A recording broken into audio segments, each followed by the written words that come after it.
Good evening everyone and welcome to Gundam News. And with the second season of Witch from Mercury rapidly approaching, they have released a new trailer. On YouTube, it is region locked, so you'll need something like NordVPN, which you can get with the code kkrt or the link down below, to not just get a sweet discount, but to also support the channel. Or you can watch it over on Twitter where it isn't region locked. But both will be in the link in the description down below. And before I go over the interesting things of the trailer, here is your spoiler warning for if you haven't seen the first season yet, and you can skip to the timestamp on screen. So, for my fellow Ferrocked fans, the thing will finally be seeing some action again, and it even got a little upgrade in the form of a pair of hip-mounted gun bits. At least I think they're going to be gun bits, because otherwise it would just be ditching them for no real reason. The pilot will probably be Elan, but it would also be interesting to see someone else flying the thing.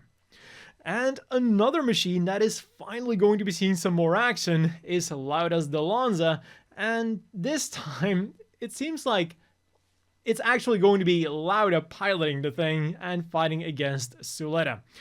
Because he holds a grudge against her because he feels that everything that has happened to his brother is because of her. And talking about the Space Tanuki, it seems that she's definitely still going to be split between her mother on the one hand and Miorine on the other hand. Her mother's influence is still there, and Suletta sees her as a kind witch, meaning that she's still going to be fighting for her mother's goals, whatever those might be in the end. But Suletta is still shown to be on good terms with her friends from school, and she also still tries to keep her promise of not losing until Miorine's birthday. So that does give me hope that I was correct in my prediction that the ending of Season 1 wasn't a breaking point for their relationship.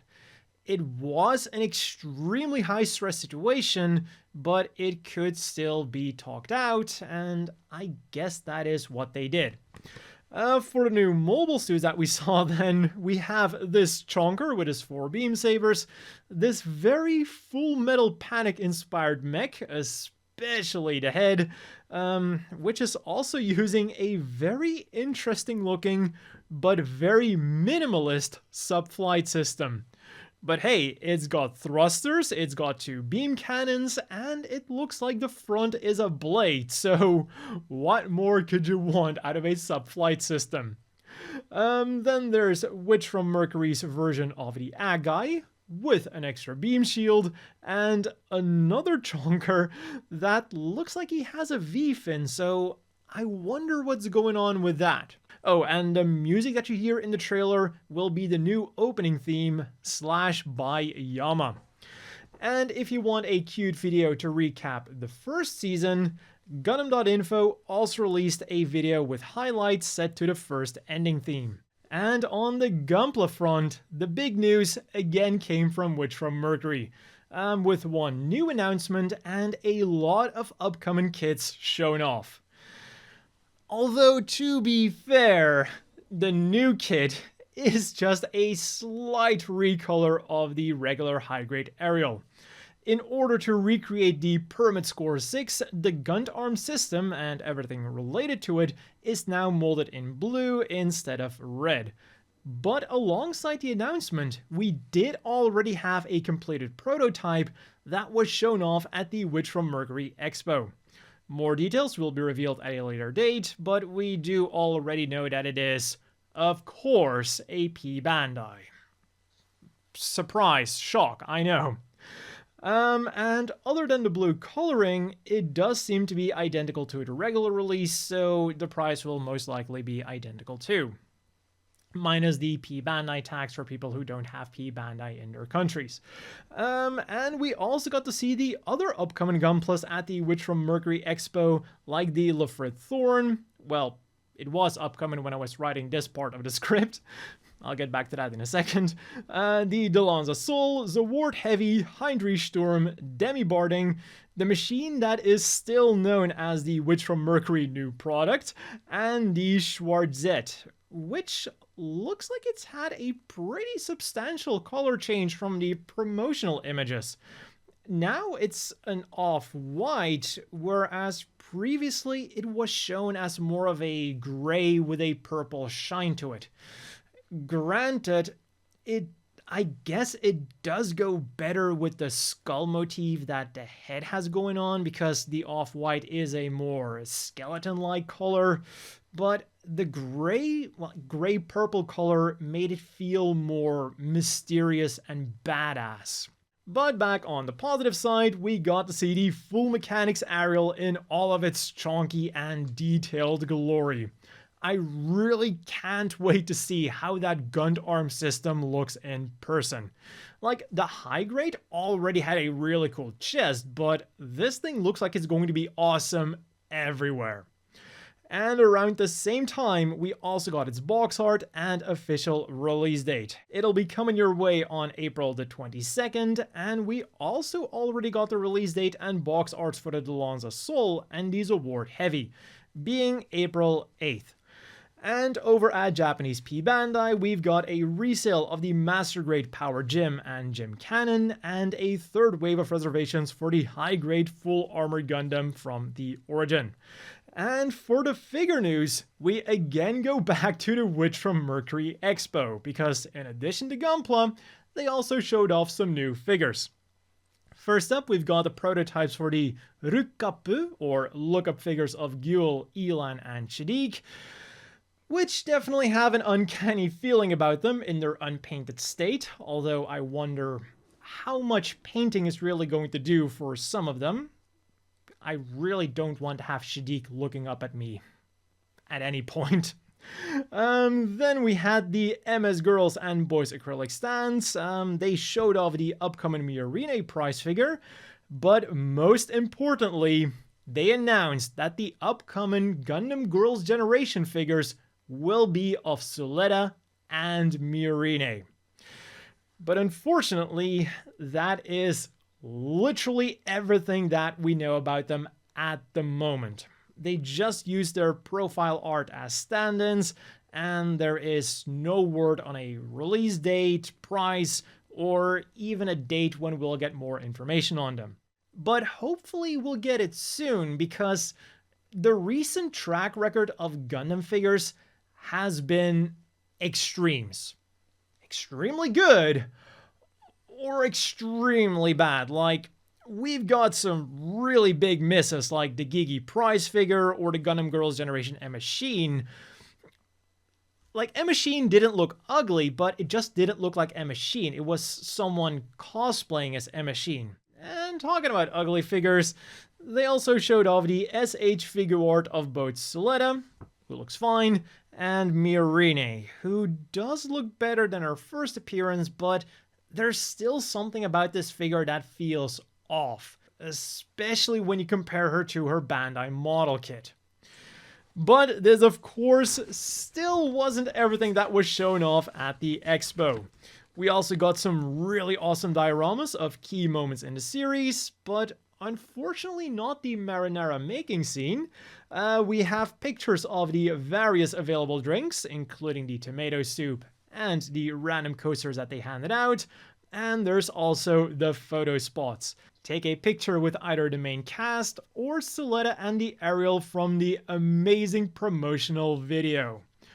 But best of all, we have Guel's camp, which now leaves me wondering, are we actually going to get a Guel's camp set or a Guel's camp collection?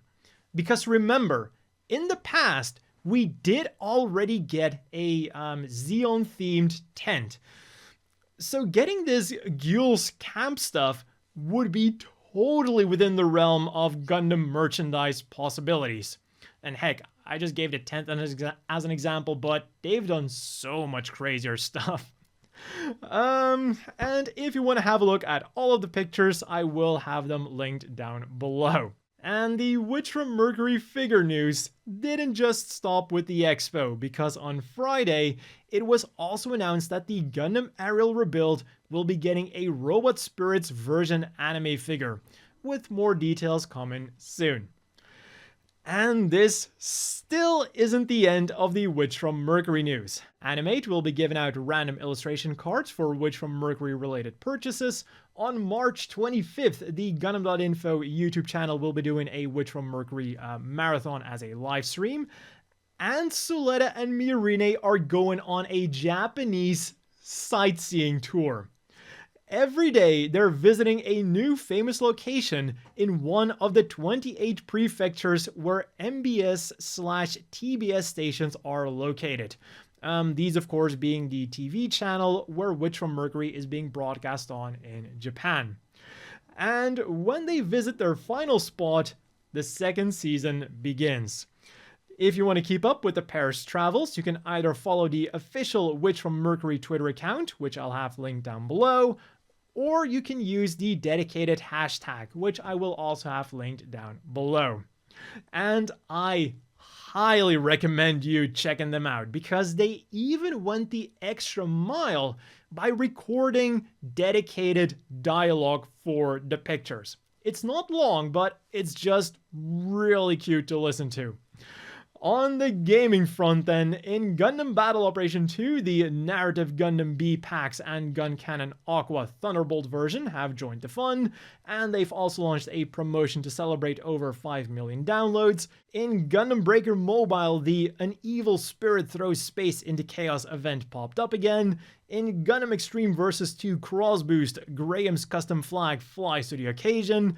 Iron-Blooded Orphans G had an Iron Customer Appreciation event from the 10th to the 15th, with the Barbs Loops joining the fun and a new episode of Order Hunt. And in UC Engage, the Gapland, Rosamia Bottom, and the mass production Gun Cannon 2 joined the lineup as an event gacha.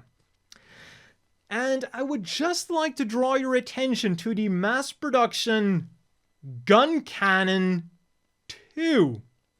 Now, there's a lot of debates in the Gundam community about what is or isn't a Gundam and what makes it so.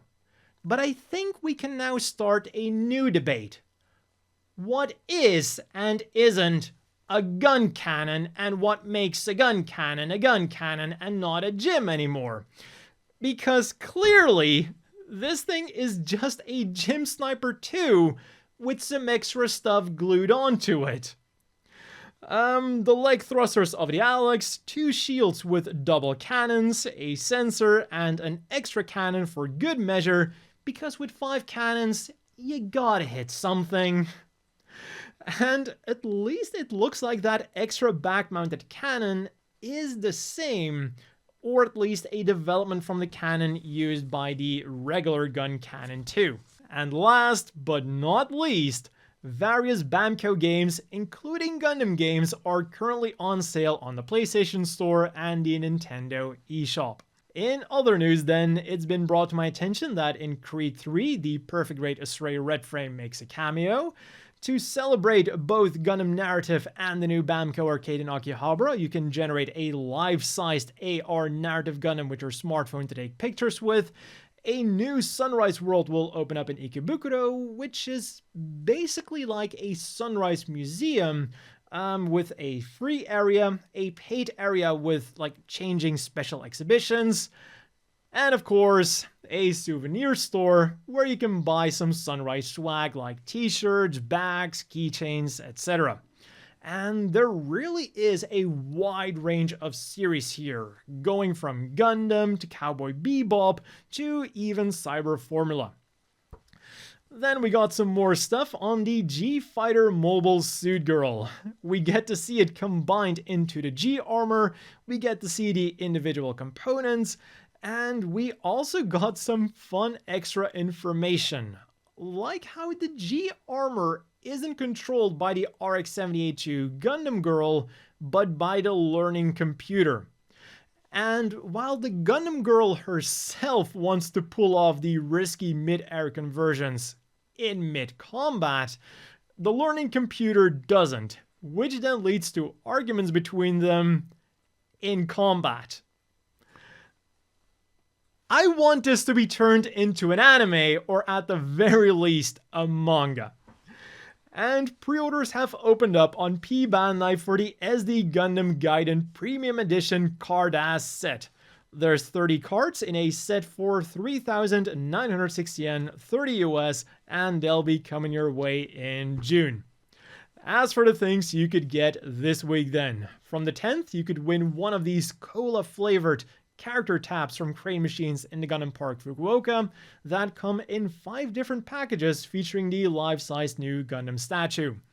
On the 11th, you could get the RE100 Yog Doga Gyune Custom Special Coating version from the Gundam base for 10,450 yen, 78 US. Starting Tuesday, the Ban Presto prize figure of Form Murasame popped up in arcades across Japan, and also various hobby stores. And this is a great example of a figure that does look good, despite being a cheaper prize figure. They didn't just nail her look, but they even nailed her feel. She's got one of her iconic running poses, and even though she is happy, you can still sense some sadness in there. So definitely worth hunting down for the 4 fans. Also, there are 2 versions available, a regular one and one with lighter clothes and hair.